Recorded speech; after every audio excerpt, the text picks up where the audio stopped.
పెడదాం. అందులో మూలంగా వాటితో మన భావం తెలుసుకోవడానికి సంబంధించినవి మాత్రం తీసుకుంటున్నాం.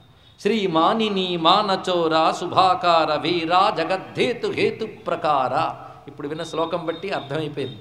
జగద్ధేతు హేతు ప్రకార సమస్తంబు నస్తం గతం వై మహాలోల కల్లోల మాలాకుల భీలపాథో నిధింకూలగా బాలకేళి గతింతేలి నారాయణాఖ్యం. ఇదొక వ్యాఖ్యానం అండి. ఎందుకంటే నారాయణం అన్న మాటకి అది కూడా సృష్టికి పూర్వం నారాయణుడు అంటే ఎలా ఉంటాడు?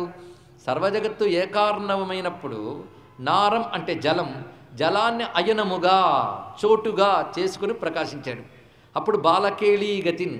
దీన్ని బట్టి కృష్ణుడు తొలి రూపం ఇక్కడ తలంచుకున్నాడు ఈ మహానుభావుడు.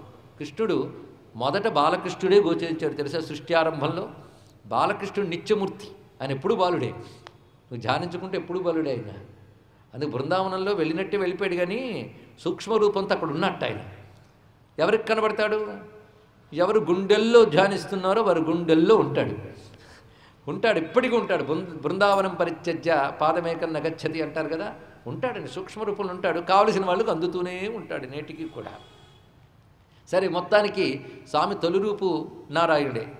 అందుకే తెప్పగా మర్రాకు మీద తేలాడువాడు ఎప్పుడు లోకములెల్ల ఏలేటివాడు. ఆ నారాయణ రూపం ఒక్కసారి తలంచుకుందాం, భక్తికి బాగుంటుంది. కరారవిందేన పదారవిందం ముఖారవిందే వినివేశయంతం వటస్య పత్రస్య పుటేశయానం బాలం ముకుందం మనసాస్మరామి. అటువంటి వాడు. అందుకు వటపత్రశాయి. అదే నారాయణ అనే శబ్దానికి అసలైన అర్థం. అంటే జలములను చోటుగా తీసుకున్నాడు. ఎందుకంటే జగద్ధేతు హేతుం అన్నాడు కదా. జగద్ధేతు హేతుం, జగత్తుకి ఏది హేతువో దానికి కూడా హేతువైన వాడు. అంటే ఆ సృష్ట్యారంభ స్థితిలో ఏకార్ణవమైనటువంటి జలములయందు మర్రాక మీద తేలాడుతున్న బాలకృష్ణ రూపం. అది నారాయణీయానికి ఆరంభం. ఎందుకంటే సరిగ్గా దీనికి సమాంతరంగా మహాభారతంలో మార్కండేయులు వారు మహాప్రళయ కాలంలో నారాయణ్ణి ఈ రూపంతోనే దర్శిస్తాడు. అప్పుడు నారాయణుడు మార్కండేయుడికి తన తత్వాన్ని చెప్తాడు. దాని పేరు నారాయణీయం అన్నాడు వ్యాస భగవానుడు. ఆ నారాయణీయమే ఈ స్తోత్రం. కానీ ఈ స్తోత్రం నారాయణీయం అని పేరు పెట్టుకోవచ్చు.